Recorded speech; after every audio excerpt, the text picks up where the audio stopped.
दोस्तों, आज हम देखेंगे राजस्थान इतिहास में रीट, एसआई वगैरह सब के अंदर पूछी जाती है पुरातात्विक स्थल। इससे बहुत अच्छे अच्छे क्वेश्चंस आते हैं। तो इसी श्रृंखला में आज हम देखते हैं इसके क्वेश्चन। राजस्थान में पुरातात्विक सर्वेक्षण का कार्य किसने प्रारंभ किया? तो ये किया था एच.सी. कोलाई द्वारा। A survey of ancient site along the lost Saraswati river, ये किसने लिखी? ऑरेल स्टैन ने। किसने लिखी? ऑरेल स्टैन ने। कालीबंगा उत्तरी राजस्थान के हनुमानगढ़ जिले में किस नदी के किनारे है? तो कालीबंगा घग्गर सरस्वती नदी के किनारे स्थित है। सिंधु घाटी से अलग एक हड़प्पा उत्खननकर्ता द्वारा निम्नलिखित किसका वर्णन किया गया है? तो कालीबंगा का किया गया है। राजस्थान का सेंधव स्थल घग्गर नदी के किनारे स्थित है। तो राजस्थान के अंदर एक ही सेंधव स्थल है, वो है कालीबंगा। कालीबंगा किसे सिंधु सरस्वती सभ्यता का एक महत्वपूर्ण केंद्र कहा गया है? तो सिंधु सरस्वती सभ्यता का एक महत्वपूर्ण केंद्र कालीबंगा को कहा गया है। कालीबंगा का शाब्दिक अर्थ है काली चूड़ियां। कालीबंगा सभ्यता को सर्वप्रथम प्रकाश में लाने का कार्य किसने किया था? अमलानंद घोष ने। किसने किया? अमलानंद घोष द्वारा। वर्ष 1961 से 69 की अवधि के दौरान निम्न में से कौन पुरातात्विदा कालीबंगा के उत्खनन से संबंधित नहीं था? आप सबको पता है बीबीलाल था, बीबीलाल था, बीके थापरता, एमडी खर्रेता। तो इसमें आएगा आर.सी. अग्रवाल नहीं था। कालीबंगा पुरातत्व स्थल की खुदाई में बीबीलाल के सहयोगी कौन थे? तो एमडी खर्रेते, के श्रीवास्तव थे, एमपी जैन थे, तो एस त्रिपाठी नहीं थे। प्रोफेसर अमलानंद घोष ने किस वर्ष राजस्थान में कालीबंगा स्थल की पुनः खोज की? तो कब की थी? 1952 में। कालीबंगा स्थल हनुमानगढ़ जिला मुख्यालय से किस दिशा में स्थित है? तो ये है दक्षिण पश्चिम में। ये बहुत इंपॉर्टेंट है, याद रखना। ऐसे ही क्वेश्चन आते हैं आजकल। कालीबंगा स्थल हनुमानगढ़ जिला मुख्यालय में किस दिशा में स्थित है? किस में? दक्षिण पश्चिम में स्थित है ये।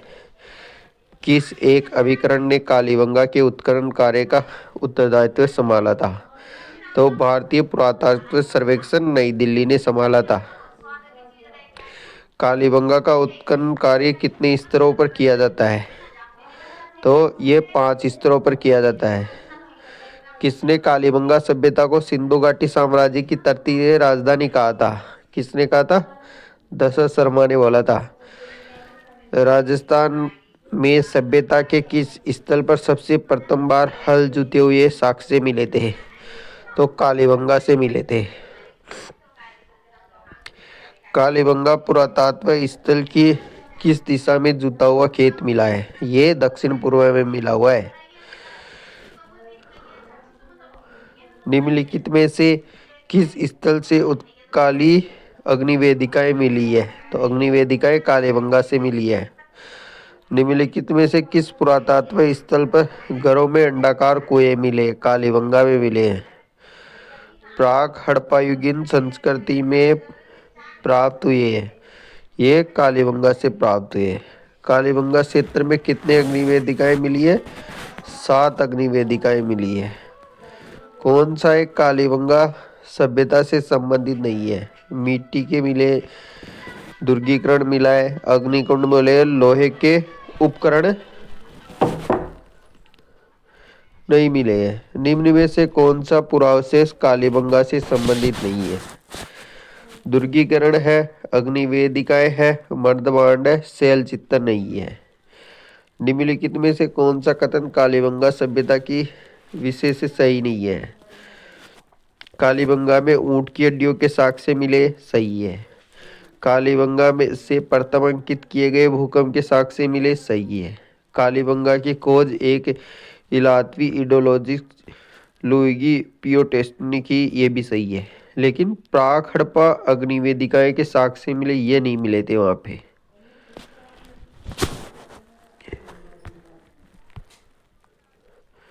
कालीबंगा से प्राप्त चबूतरे निर्मित है, ये मिट्टी की ईंटों से बने हुए थे। दोहरी रक्षा प्राचीन के साक्ष्य राजस्थान के किस में मिले हैं? किस सभ्यता में मिले? तो कालीबंगा सभ्यता में। किस सभ्यता में अच्छी विकसित प्राचीन युग की लेविंदी के अवशेष मिले? ये कालीबंगा में मिले हैं। कालीबंगा से निम्न में से किस फसल के अवशेष मिले? तो जौ के अवशेष मिले। ध्यान रखना, जौ के अवशेष मिले कालीबंगा सभ्यता से। किसके साक्ष्य कालीबंगा के पुरातत्व के उत्खनन से प्राप्त नहीं हुए थे?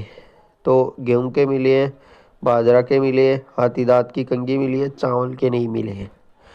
राजस्थान के किस स्थल से प्राप्त मर्दबांडों को लाल धरातल पर काले रंगों की सुंदर ज्यामिति डिजाइन की जाती है?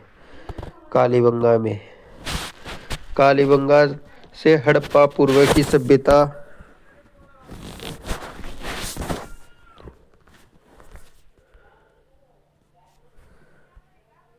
अवशेष मिले हैं, तो ये कोटदीज से मिले हुए हैं। कोट डिग्गी सभ्यता का संबंध रहा है, तो ये कोट डिग्गी सभ्यता का संबंध हड़प्पा पूर्व की सभ्यता से रहा है। आहड़ का प्राचीन नाम क्या था? तो आहड़ का प्राचीन नाम ताम्रवती नगरी था। किस सभ्यता को धूलकोट भी कहा जाता है?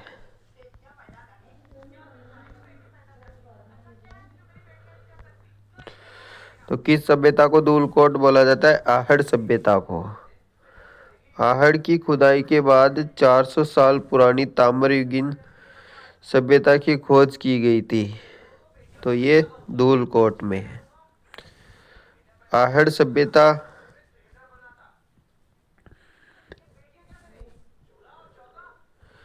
आहड़ सभ्यता किस अन्य नाम से जानी जाती है? तो आहड़ सभ्यता आघाटपुर के नाम से जानी जाती है।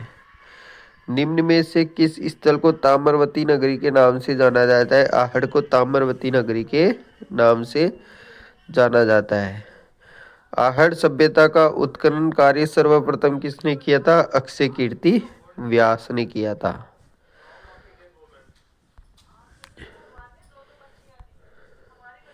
निम्न में से कौन सा सुमिलित नहीं है? बेराट दयाराम सायनी सही है। कालीबंगा एके घोष सही है। बागोर वीएन मिसेस सही है। तो इसमें ये आएगा आहड़ एसपी जैन, ये सही नहीं है इसमें। आहड़ का उत्खनन कार्य किसके द्वारा निष्पादित किया गया था? आहड़ का उत्खनन कार्य एस.जी. सांकलिया के द्वारा निष्पादित किया गया था। आहड़ सभ्यता स्थित है, तो आहड़ बनास नदी के किनारे स्थित है। पूरा स्थल आहड़ से प्राप्त प्राचीन अवशेष संबंधित है, तो ताम्रयुगीन सभ्यता से। राजस्थान की कौन सी सभ्यता बनास, बेडस, गंभीरी और कोटाड़ी नदियों के तटों घाटियों से फैली हुई है? तो ये आहड़ है। निम्नलिखित में से किस जिले में आहड़ संस्कृति के अवशेष मिले हैं? तो आहड़ संस्कृति के अवशेष उदयपुर जिले से मिले हैं। किस संस्कृति को बनास संस्कृति भी कहा जाता है? तो आहड़ को ही बनास संस्कृति भी कहा जाता है।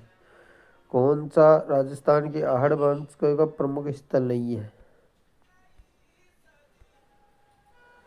तो लोथल नहीं है इसमें से, बाकी सब आहड़ संस्कृति के अवशेष, क्योंकि लोथल गुजरात में स्थित है, गिलून, ओजियाना और बालातल ये राजस्थान में है। 40,000 वर्ष पुरानी सभ्यता के अवशेष उदयपुर के समीप एक गांव में पाए गए हैं, वह आहड़ है। कौन सा कथन सही है?